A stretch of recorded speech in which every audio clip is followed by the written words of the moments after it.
Samsung Electronics' third quarter operating profit plunged 60% from last year. The electronics maker is scrambling to solve the smartphone slump. The ruling and opposition parties clash on day one of the parliamentary inspection over the Sewol ferry disaster and tax issues. And the Joseon Dynasty-era Sogyeon building has been restored to its original glory and is ready for public viewing. Hello and welcome to News Today on KBS World. It's Wednesday, October 8th. I'm Luke Clary. Samsung's electronics third quarter operating profit has further dropped from the second quarter to about $3.8 billion. Concerns are growing that Samsung may face a crisis if it fails to find new profit sources following smartphones. Samsung Electronics saw its earnings take another hit in the third quarter. Operating profit is sharply down by some 60% compared to the same period last year. The problem lies in Samsung's mobile phone business, which accounted for 2/3 of its operating profit. The electronics giant is sandwiched between U.S. rival Apple in the high-end market and China's growing presence in low-priced phones. Samsung released its Galaxy Note 4 a month earlier than expected, but securities firm forecasts its fourth quarter earnings won't change much from the third quarter. With the technology gap ever narrowing, the smartphone market is no longer being seen as a golden goose.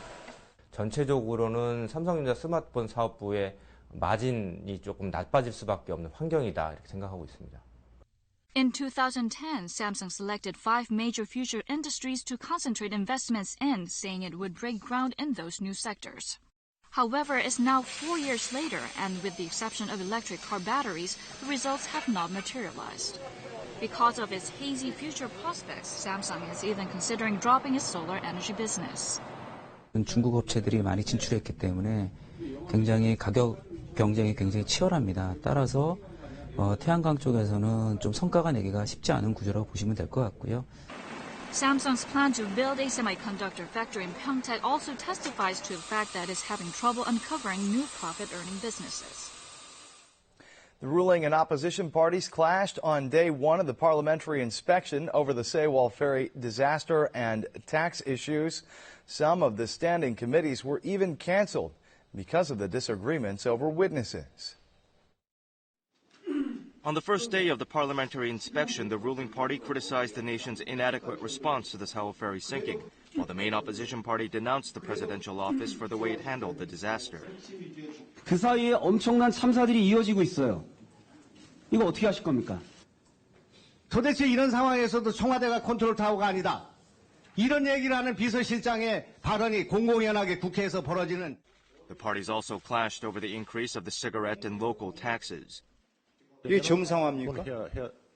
정상화입니까? 아니 어찌됐든 주민세를 4,000원에서 10,000원에서 20,000원 사이 올리는 것은 증세요 아니에요? 장관님, 이거 말이죠. 야당 지방자치단체장들이 주동이 돼가지고 해달라고 한 거예요. The inspection was even suspended at one point because of a disagreement over whether to summon the heads of domestic conglomerates as witnesses. 증인을 신청하지 못하고 하는 국정감사를 해야 된다고 하니까 이건 국정감사를 하지 말자고 하는 건지. 총수를 불러서 어떻게 하자는 겁니까? 그 사람 망신 줘가지고 앞으로 국회 안 나오려면 잘하라. 그 망신 줘가지고 노조도 따라주라는 거 아니겠습니까? A leading lawmaker from the ruling party made critical remarks regarding the modification of President Park Geun-hye's statement during her visit to the UN. Meanwhile, the interim leader of the main opposition party brought up the issue of his fellow lawmaker quitting a standing committee. 누가 합니까 이거를? 예?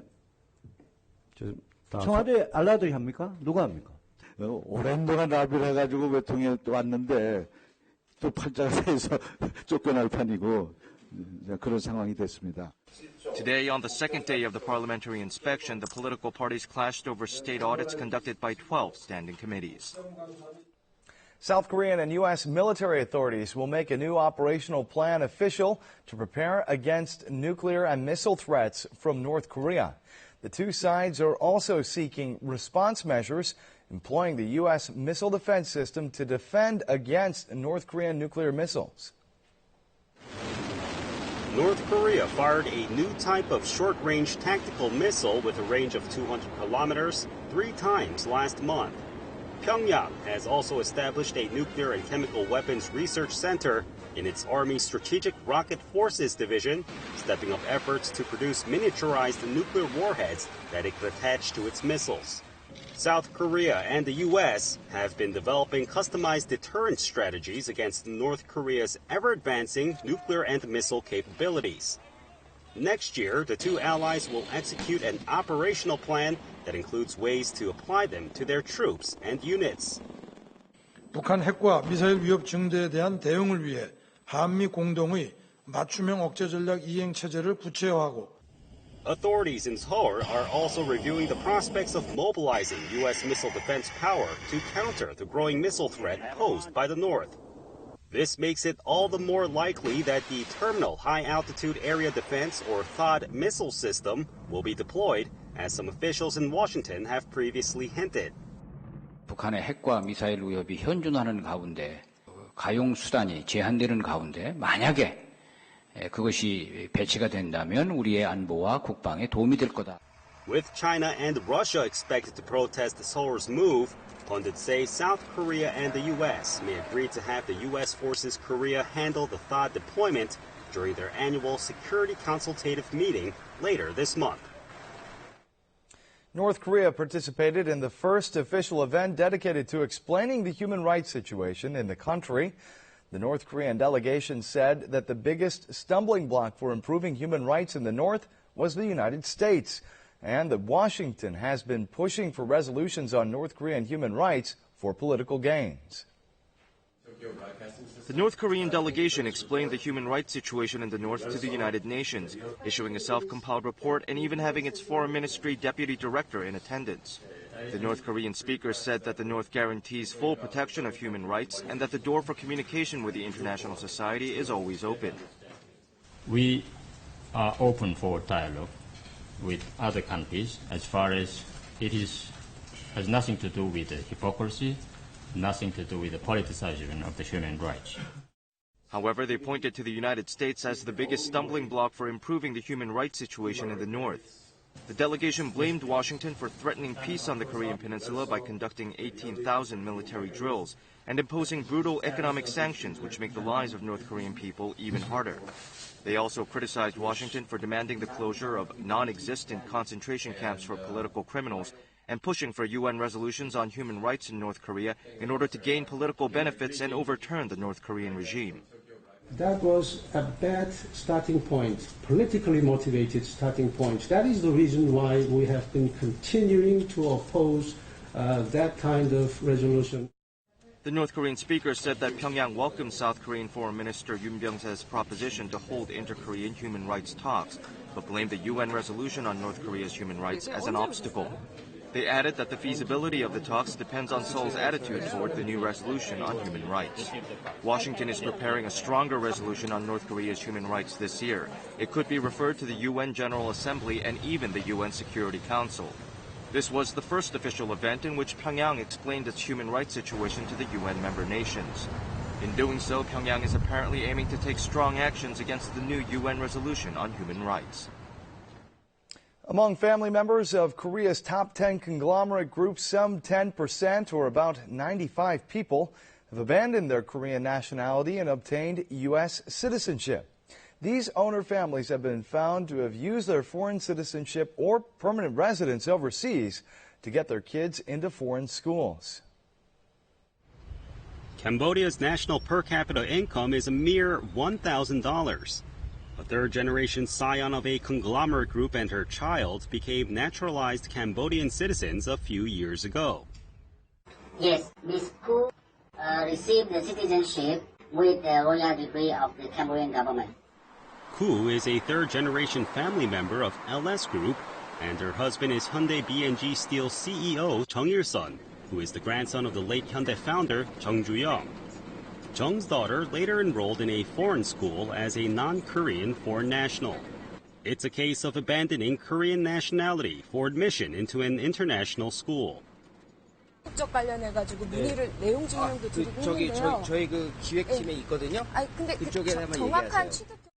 The children of Korea Baseball Commissioner Koo Bon-neung, Hyundai Welding Chairman Chung Mong-seok, and co-chairman of the board at Doosan Group, Park Jung-won, have also enrolled into foreign schools using permanent residencies while they've never lived abroad. Gu Bon-ho, a third-generation descendant of LG Group, was investigated over charges of misappropriation. He filed a request demanding the return of $1.8 million he paid in taxes for the sale of personal stocks to the company. He contends that because he's a U.S. citizen, he has no obligation to pay taxes in Korea. Gu is a major shareholder of the second-largest logistics firm in Korea and has collected $75 million in dividends so far. He eventually won his bid. 안녕하세요. 저 구본호 씨 되시죠?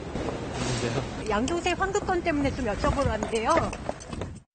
KBS looked into the birthplaces of 628 of the total 921 household members of the top 10 conglomerate groups and found that 119 of them, including Samsung Vice Chairman Lee Jae-yong, were born in the U.S. 95 people are still U.S. citizens, including CJ Vice Chairwoman Lee Mi-kyung and Hyundai Motor Chairman Chung Mong-gu's daughter, Chung Yoon-hee.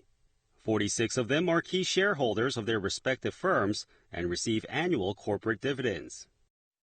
일반 국민의 상식에 부합하는, 국민들이 납득할 수 있는 그런 잣대가 적용이 돼야 되겠죠. Also, since 1980, 23 of 35 male family members of conglomerate groups who discarded their Korean nationalities were naturally exempt from mandatory military service.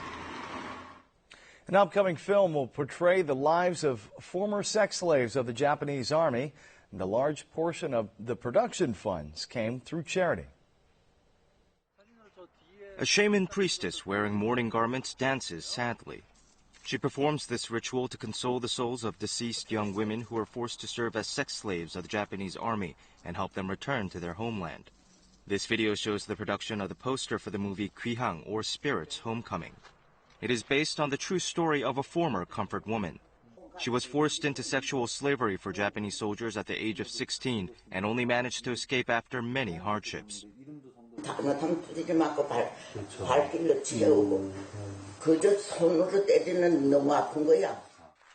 A large portion of the production funds was raised through charity.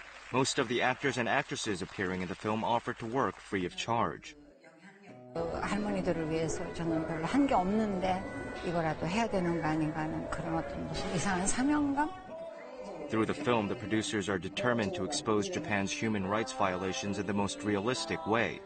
Rather than just producing a film, they aim to create historic evidence. 전쟁의 아픔과 일본의 사죄를 받아낼 수 있는 그런 문화적 증거가 됐으면 좋겠다는 생각을 가지고 있습니다.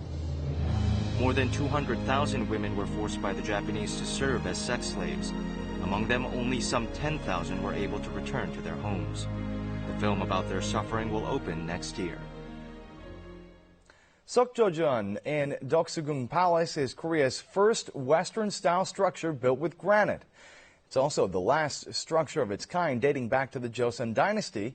It's been restored to its original glory and is ready for public viewing.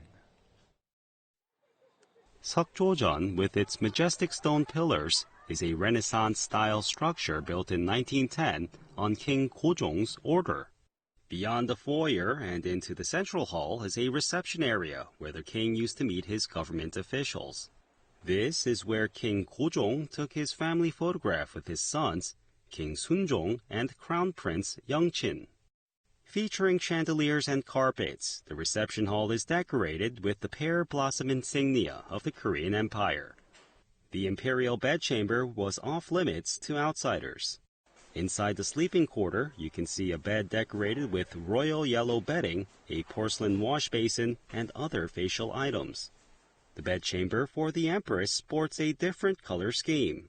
It even has a vanity table with a mirror, recreating the Queen's sleeping chamber in the early 20th century. 국립고궁박물관이라든가 아니면 창덕궁에 있던 가구를 그대로 옮겨서 여기다가 전시를 했고요. 일부 없는 가구에 대해서는 당시 영국 회사의 앤티크 제품을 매입해 와서 King Gojong had originally wanted Sogyeon to be the crowning achievement of the Korean Empire. During the Japanese occupation, however, the grand building was turned into an art gallery and museum. The fully restored Sogyeon will be available to the public, with reservations available online starting on Monday. On today's entertainment news, K-pop girl group 21 reaches a milestone for a Korean artist that only the wacky rapper Psy has achieved before. This and more coming up.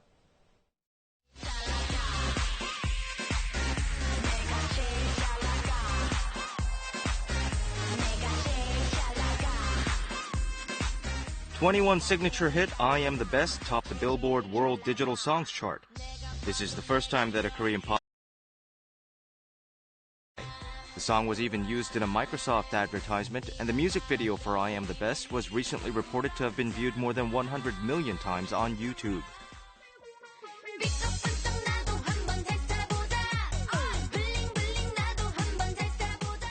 Standing out for their unusual outfits and catchy dance moves, girl group Crayon Pop is poised to debut in Japan. Crayon Pop's management company announced that they have signed a deal with Japan's Pony Canyon, an entertainment firm, to make an official debut in Japan next year. The five-member group plans to roll out a mini-album containing Japanese versions of their hits and one previously unreleased song.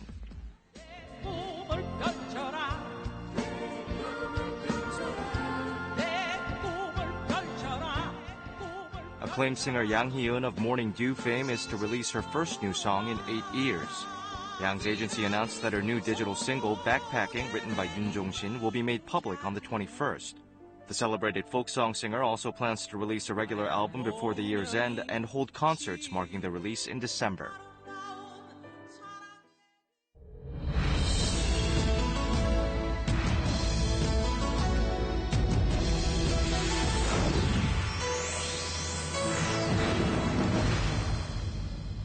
A new experiential program offers young people the chance to see what it will feel like when they get old. Let's take a closer look. What changes come with age? This program gives people the experience of getting older for 2 hours. The program simulates what it's like to become a person in their 80s. For the experience, participants first have to wear a special outfit weighing over 6 kilograms. Next, they put on a pair of goggles that simulate cataracts and glaucoma. 할머니 등을 만드시는 거예요. 할머니 등을 만들면 등에 딱 밀착이 됩니다. Their bodies already feel heavy. 로봇가 된 것 같아요. 마음대로 관절이 말을 안 들으니까. The experience begins in earnest now. Everyday life becomes tough. They cannot move their bodies as they intend. 너무 답답하고 할아버지들이 치고 지나가는 경우가 참 많은데 그게 왜 그런지 알 것 같아요. What do they learn from the experience? 이렇게밖에 할 수 없구나. 굉장히 불편하겠다 하는 생각을 하니까 부모님한테 어떻게 해드리는 게 효도인가 하는 걸 다시 한번 돌아보게 됐어요. We will all get old and become elderly people, and we all die in the end. Some elderly people take photos with a calm, solemn look on their faces. 인생 마무리하려고 체험하러 왔습니다. 찍는 겁니다. These are the last photos they take before death. The photos will be used at their funerals. Holding the photos, the elderly follow an angel of death to the experience zone. They're a little scared to see the coffins and shrouds. We all know that everyone will die someday, but facing death is an intimate experience. They look overwhelmed. 기분이 이상해. 갈 때 이렇게 하는 거구나. 그런 생각이 들어. They write their last wills by their coffins. The wills are filled with regrets about the things they didn't do and the people they didn't meet.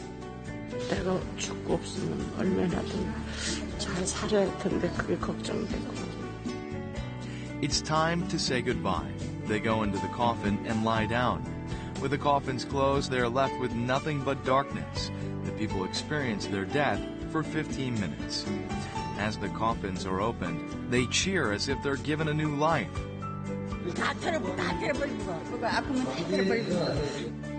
What are the lessons of the experience? 길 일도 좀 참고 양해하고 그렇게 해서 남은 인생을 보내야 되겠다는 이런 감을 느꼈어요. The uncertain future gives people a lot of worries. No one knows what will happen and how their lives will unwind. But sometimes you need to make some preparations for a meaningful life. These programs are special opportunities for people to meet their future selves and learn something about life.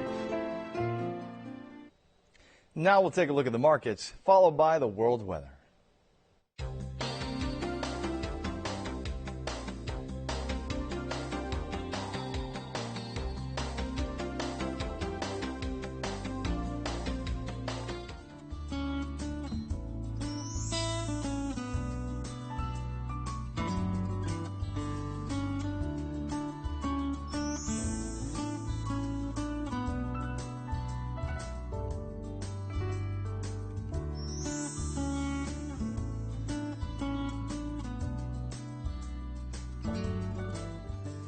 And that's it for this edition of News Today. Thanks for watching. Tomorrow, October 9th, is Hangul Day in Korea, so we'll see you again on Friday. Goodbye.